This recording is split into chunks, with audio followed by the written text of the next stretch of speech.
How's everybody doing? Good. So, in the spirit of emotional literacy, I'm going to cop to something right now.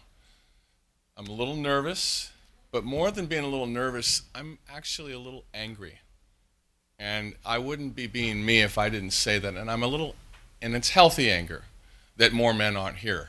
And it's not going to get in the way of today, but I just had to name that. So my name is Arata, and I'm one of the co-founders of Gender Allies. And the reason why gender partnership is so important to me is because what I believe is that everybody wins with gender partnership.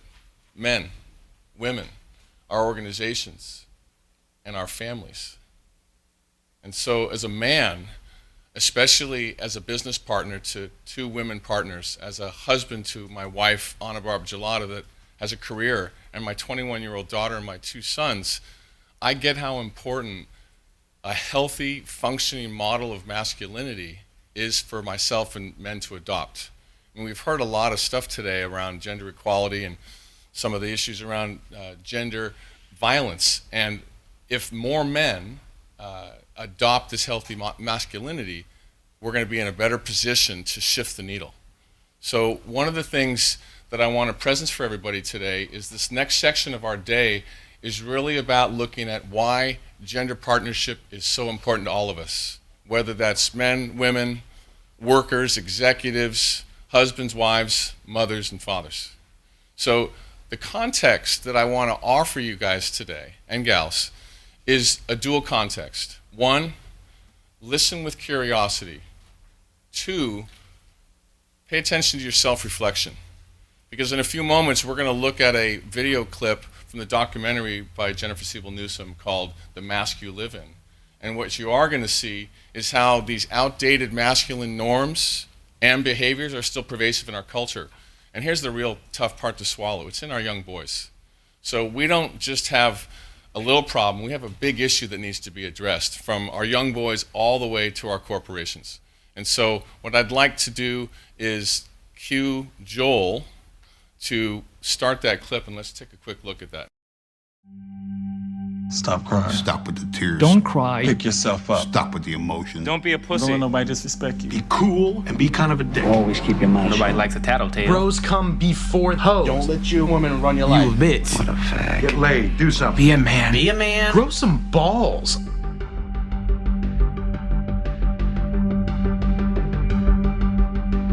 The three most destructive words that every man receives when he's a boy is when he's told to be a man. We've constructed an idea of masculinity in the United States that doesn't give young boys a way to feel secure in their masculinity, so we make them go prove it all the time. Within their peer group culture, each of them is posturing based on how the other boys are posturing, and what they end up missing is what they each really want, which is just that closeness.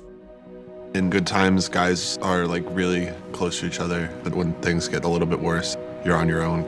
From middle school, I had 4 really close friends. Once I kind of went into high school, I struggle finding people I can talk to because I feel like I'm not supposed to get help. Our kids get up every morning.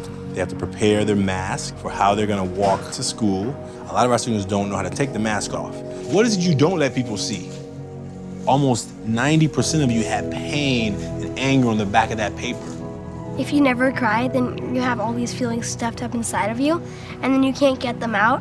They really buy into a culture that doesn't value what we've feminized. If we're in a culture that doesn't value caring, doesn't value relationships, doesn't value empathy, you are going to have boys and girls, men and women go crazy.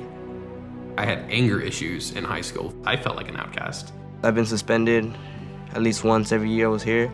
We would just look for trouble and just like try to fight.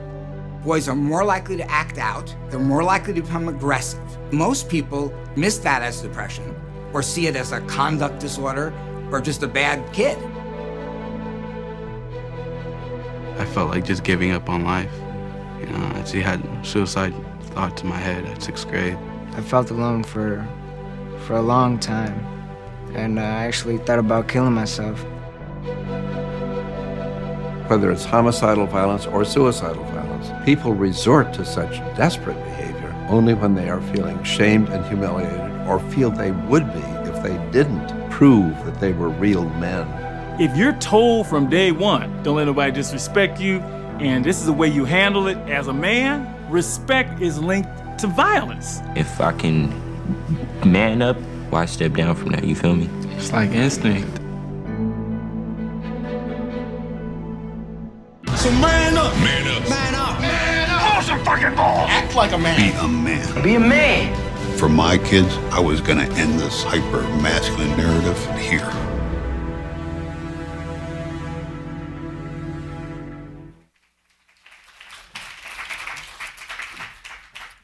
Every time I see that, I get uncomfortable.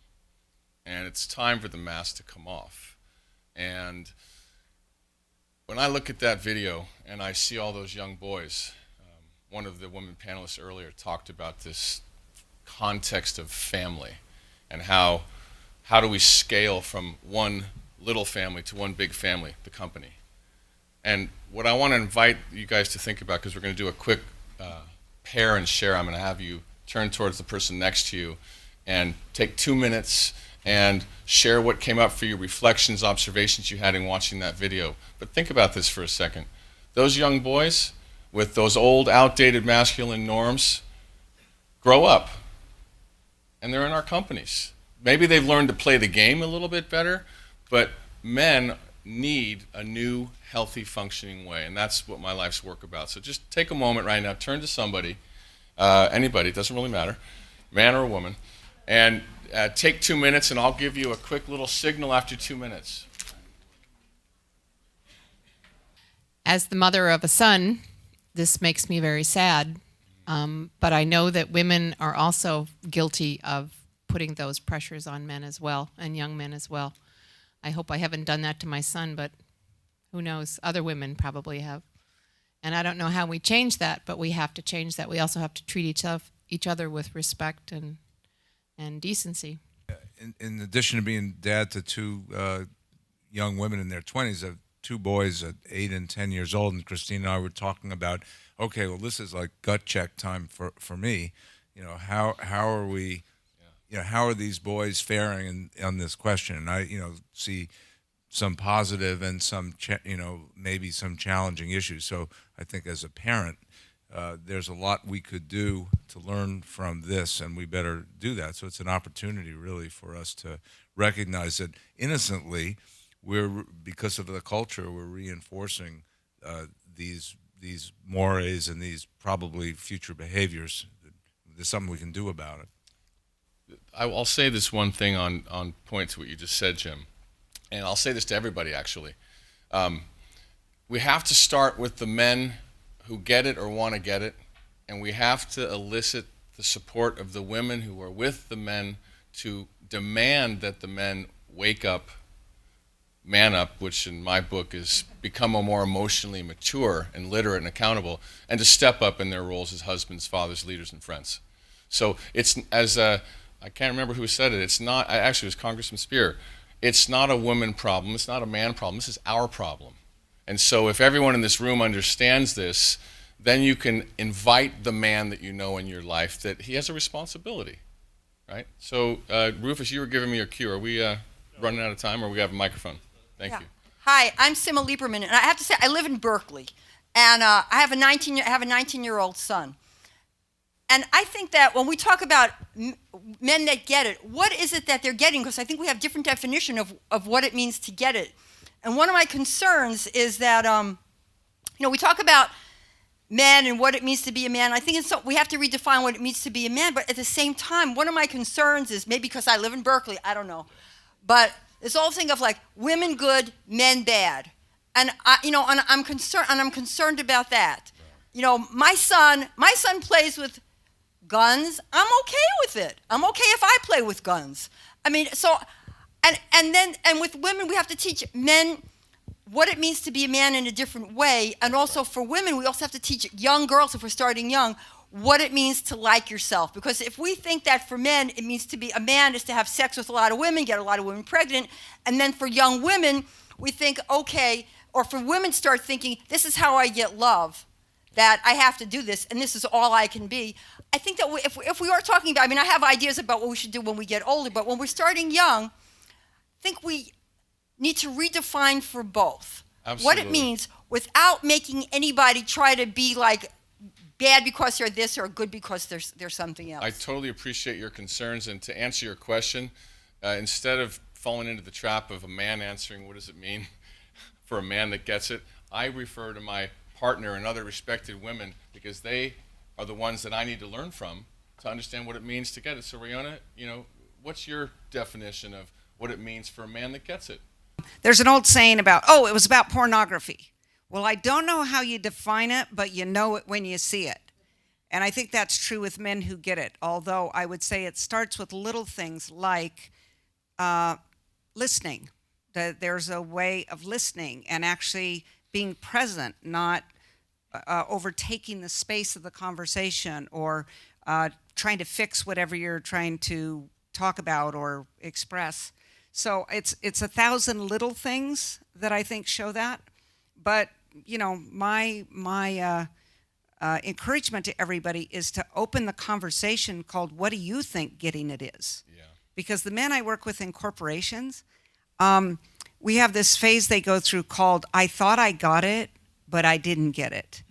And that's a necessary part, is the thinking they got it. But there's a big learning curve between thinking you get it and not really getting it, and then realizing you didn't get it. And I think we've got a lot of work there. So I have a company that does neuroscience and biology-based leadership development and culture development. And one of the things that we know about young males is that they're testosterone laden. They love risk. They're built that way. And it actually is an evolutionary advantage to have a young, strong population that's not afraid of risk. But to me, when I see this film, I think there's a societal failing of giving boys an outlet for that natural energy, that we don't have ways for boys to challenge themselves and to get that kind of aggressive energy out in a way that's healthy and beneficial to the society at large. Thank you. Emily? Emily Murase. A lot of work that we do at the Department on the Status of Women has to do with violence against women. And I was just sharing that the District Attorney's Office is reporting on different patterns of stalking. So now the stalking is 100 voicemails overnight or 300 text messages within a 24-hour. So what do you do with a stalker? And I think the answer is you can't really cure stalking when they're adults. We really have to go upstream and address the issue of communication when they're much, much younger. And I just want to put in a plug for Futures Without Violence has a very successful program called Coaching Boys into Men. And using our athletic coaches as advocates, as trainers, as role models for our boys. We just got back, a number of us, from the UN Commission on the Status of Women, and they've introduced a new initiative called He for She, and really having men work on gender issues. And one of the takeaways from that session was that men need to talk to boys, or that men need to really step up, that there's an authority, there's a communication strategy that's much more effective that way than having women say these messages to young boys. Thank you, Emily. I appreciate your comments very much. The one thing I do want to say that can't be said enough is that this is not about blaming or shaming men. There's a lot of great men here, and I trust that a lot of you are friends with or in relationships with a lot of great men. The trick is that we need to reach a tipping point, and that's where I and Gender Allies and the Bay Area Council and everybody else here needs everyone's help. We're going to need a lot more men like Steve, Jim Wonderman, George Halverson, Eric. We're going to need a lot more men. And so with that, I could take a lot more questions. Maybe we have time for one more, but then we're going to keep moving and we're going to go to the next part of the program.